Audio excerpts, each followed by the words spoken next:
പരീക്ഷാക്കാലമാണ് ഇനി വരാൻ പോകുന്നത്. ഫെബ്രുവരി കഴിഞ്ഞാൽ മാർച്ചായി. ഹയർ സെക്കൻഡറി പൊതുപരീക്ഷാ സമയത്തിൽ മാറ്റം വരുത്തണമെന്ന ആവശ്യവുമായി അധ്യാപകർ. ഹയർ സെക്കൻഡറി ടീച്ചേഴ്സ് യൂണിയൻ മന്ത്രി വി ശിവൻകുട്ടിക്ക് കത്ത് നൽകി. ചൂടുയരുമ്പോൾ ഉച്ചയ്ക്ക് ശേഷം പരീക്ഷ നടത്തുന്നത് വിദ്യാർത്ഥി സൗഹൃദ സമീപനമല്ലെന്നും പരീക്ഷകൾ രാവിലെ നടത്തണമെന്നുമാണ് ആവശ്യം. എന്നാൽ ടൈം ടേബിൾ മാറ്റാൻ നിർവാഹമില്ലെന്നും ടൈം ടേബിൾ മാറ്റുന്നത് പരീക്ഷ എഴുതുന്ന വിദ്യാർത്ഥികളെ ബാധിക്കുമെന്നും വിദ്യാഭ്യാസ മന്ത്രി മറുപടി നൽകി. സുനുഷ അയ്യല്ലൂർ ചേരുന്നുണ്ട് കൂടുതൽ വിവരങ്ങളുമായി. Sunusha, very good morning. Sunusha, നമ്മൾ ഉച്ചയ്ക്ക് ശേഷം പരീക്ഷ എഴുതുമ്പം പണ്ടേ ബുദ്ധിമുട്ടാണ്. ഇപ്പോൾ ചൂട് കൂടുന്ന സാഹചര്യത്തിൽ കുട്ടികൾക്ക് ബുദ്ധിമുട്ടാവും എന്നുള്ളത് കൊണ്ടാണ് അധ്യാപക സംഘടന കത്ത് കൊടുത്തത്. പക്ഷേ മന്ത്രി പറയുന്നത് മറ്റു ചില കാരണങ്ങളുണ്ട്, അത് വിദ്യാർത്ഥികളെ ബുദ്ധിമുട്ടിക്കുമെന്നാണോ? Sunisha, good morning. Good morning Arun.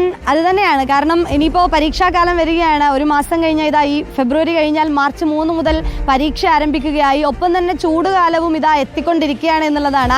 നേരത്തെ പറഞ്ഞത് വെച്ച് ഫെബ്രുവരി അവസാനത്തോടെ ഉഷ്ണതരംഗത്തിനുള്ള സാധ്യതയടക്കം പ്രവചിക്കുന്നുമുണ്ട്. അതുകൊണ്ട് തന്നെയാണ് ഇനി ഈ പരീക്ഷ വരുമ്പോൾ അത് കുട്ടികൾക്ക് വലിയ രീതിയിൽ ബുദ്ധിമുട്ടാകുമെന്ന് പറയുന്നത്. നേരത്തെ ഈ SSLC പരീക്ഷയൊക്കെ തന്നെയും ഉച്ചയ്ക്ക് ശേഷമായിരുന്നു ക്രമീകരിച്ചിരുന്നത്. പക്ഷേ ഈ വിദ്യാർത്ഥി സൗഹൃദ സമീപനം എന്നൊരു രീതിയിലാണ് അത് പിന്നീട് രാവിലെയാക്കി ഷെഡ്യൂൾ ചെയ്യുന്നത് എന്നതാണ്. അത്തരത്തിലുള്ളൊരു സമീപനം അത് ഹയർ സെക്കൻഡറി വിദ്യാർത്ഥികളോടും കാണിക്കേണ്ടതുണ്ട് എന്നതാണ് ഇപ്പോൾ അധ്യാപകർ പറഞ്ഞുകൊണ്ട് രംഗത്ത് വരുന്നത്. അതുകൊണ്ട് തന്നെയാണ് മന്ത്രിക്ക് കത്ത് നൽകുന്നൊരു കാര്യവും ഉണ്ടാകുന്നത്. പ്രധാനമായും ഉച്ചയ്ക്ക് ശേഷമാണ് ഈ പരീക്ഷ വരുന്നത്. 17 ദിവസം നീണ്ടു നിൽക്കുന്ന ഈ അതായത് മാർച്ച് 3 മുതൽ പരീക്ഷ 29 വരെ പരീക്ഷയാണ്. ഇടവിട്ടാണ് പരീക്ഷയെങ്കിൽ പോലും ഈ ഉച്ചയ്ക്ക് ശേഷമുള്ള പരീക്ഷ അത് കുട്ടികളെ സാരമായി ബാധിക്കുമെന്നുള്ളതാണ്. പരീക്ഷ എഴുതുന്നതുമായി ബന്ധപ്പെട്ട് ചൂടുയരുന്നൊരു പശ്ചാത്തലത്തിൽ അത് ബുദ്ധിമുട്ടാകും. ഒപ്പം തന്നെ റമദാൻ വ്രതമൊക്കെ വരുന്നൊരു പശ്ചാത്തലം കൂടിയുണ്ട്. അതൊക്കെ തന്നെയും കുട്ടികളെ പരീക്ഷ എഴുതുന്നതിൽ ബുദ്ധിമുട്ടുണ്ടാക്കും. മാനസികമായും ശാരീരികമായും ബുദ്ധിമുട്ടുകൾ ഉണ്ടാക്കും ഈ ചൂടുകാലത്ത് എന്നതാണ് പ്രധാനപ്പെട്ട ഒരു പ്രശ്നം. മറ്റൊരു പ്രശ്നം എന്ന് പറയുന്നത് ഈ ഇംപ്രൂവ്മെന്റ് പരീക്ഷയും ഇത്തവണ വരുന്നത്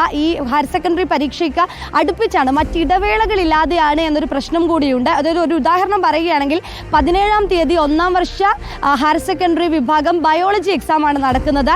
ഇനി 18-ാം തീയതി ആണെങ്കിൽ ഈ 2ാം വർഷ വിദ്യാർത്ഥികളുടെ കെമിസ്ട്രി എക്സാം നടക്കുന്നു. ഇനി 19-ന് നോക്കുകയാണെങ്കിൽ 1ാം വർഷ വിദ്യാർത്ഥികളുടെ ഫിസിക്സ് പരീക്ഷ നടക്കുന്നു. 20-ാം തീയതി 2ാം വർഷ വിദ്യാർത്ഥികളുടെ ഗണിതം നടക്കുന്നു. ഇങ്ങനെ നോക്കുമ്പോൾ ഇടവേളകളില്ലാത്തത് കൊണ്ട് തന്നെ ഈ 2ാം വർഷ വിദ്യാർത്ഥികൾ തന്നെ അടുത്ത ഇംപ്രൂവ്മെന്റ് എക്സാം എഴുതുന്ന കുട്ടികളുണ്ടാകും. പക്ഷേ അവർക്ക് ഇടവേളകളില്ലാത്തത് വലിയ രീതിയിലുള്ള ബുദ്ധിമുട്ടുണ്ടാക്കുമെന്നൊരു കാര്യം കൂടി ഈ ഹയർ സെക്കൻഡറി അധ്യാപകർ മുന്നോട്ട് വയ്ക്കുന്നുണ്ട്. അതുകൊണ്ട് തന്നെ അത്തരം സൗകര്യം കൂടി ഉൾപ്പെടുത്തിക്കൊണ്ടുള്ള ഒരു ക്രമീകരണം അത് ടൈം ടേബിളിൽ ആവശ്യമാണ് എന്നതാണ് അധ്യാപകർ പ്രധാനമായും ഉന്നയിക്കുന്നത്. ഇതേ ആവശ്യം പറഞ്ഞുകൊണ്ട് തന്നെയാണ് കൊണ്ടോട്ടി MLAയും കഴിഞ്ഞ ദിവസം മന്ത്രിക്ക് കത്ത് നൽകുകയും ചെയ്തിരുന്നു.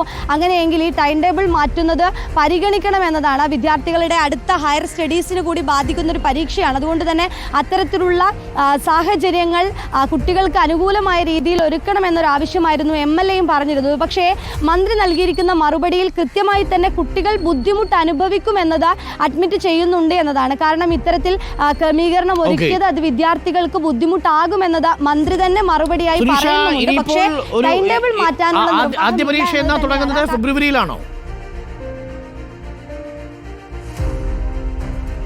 അരുൺ? മാർച്ച് 3 മുതലാണ് പരീക്ഷ ആരംഭിക്കുന്നത്. മാർച്ച് 3 മുതൽ 29 വരെയുള്ള ഇടവേളകൾ പോലും വേണമെന്ന് വെച്ചാൽ സർക്കാരിന് മാറ്റാൻ കഴിയുന്നതേ ഉള്ളൂ. ഇനി ഒരു മാസമുണ്ട് അല്ലേ? അതെ, ഒരു മാസം നിലവിൽ ഇനിയും ഉണ്ട്. കാരണം ഫെബ്രുവരി 2 ആയിട്ടേ ഉള്ളൂ. മാർച്ച് 3 വരെയുള്ള സമയമുണ്ട്. കൃത്യമായി ഒരു മാസ കാലയളവ് തന്നെയുണ്ട്. പക്ഷേ മന്ത്രി പറയുന്നത് നിലവിൽ ഈ ടൈം ടേബിൾ ആക്കി കഴിഞ്ഞു. ഒപ്പം തന്നെ പരീക്ഷാ പേപ്പർ അച്ചടിക്കാനായി നൽകി കഴിഞ്ഞു. അതിലെ സമയക്രമം അത്തരത്തിലുള്ള കാര്യങ്ങളൊക്കെ തന്നെയും ഇനി വീണ്ടും മാറ്റേണ്ടി വരും എന്നുള്ളതാണ് പ്രധാന കാരണമായി പറയുന്നത്. ഒപ്പം തന്നെ കുട്ടികൾക്ക് ഹോൾ ടിക്കറ്റ് അടക്കം വിതരണം ചെയ്യുന്ന നടപടിയിലേക്കും കടന്നു കഴിഞ്ഞു. അതുകൊണ്ട് തന്നെ ഇനി മാറ്റുന്നത് അത് വലിയ രീതിയിൽ കുട്ടികളെ തന്നെ ബാധിക്കും. കുട്ടികൾ അതുമായി ബന്ധപ്പെട്ട് പൊരുത്തപ്പെട്ട് പഠിക്കുന്ന ഒരു പശ്ചാത്തലത്തിൽ ഇനി മാറ്റുമ്പോൾ അത് വലിയ ബുദ്ധിമുട്ടാകുമെന്നതാണ് മന്ത്രി മറുപടിയായി നൽകുന്നത്. മാനസികമായി ഉച്ചയ്ക്ക് ശേഷമുള്ള പരീക്ഷയ്ക്ക് തയ്യാറെടുപ്പ്. പക്ഷേ ഒരു മാസമുണ്ട്.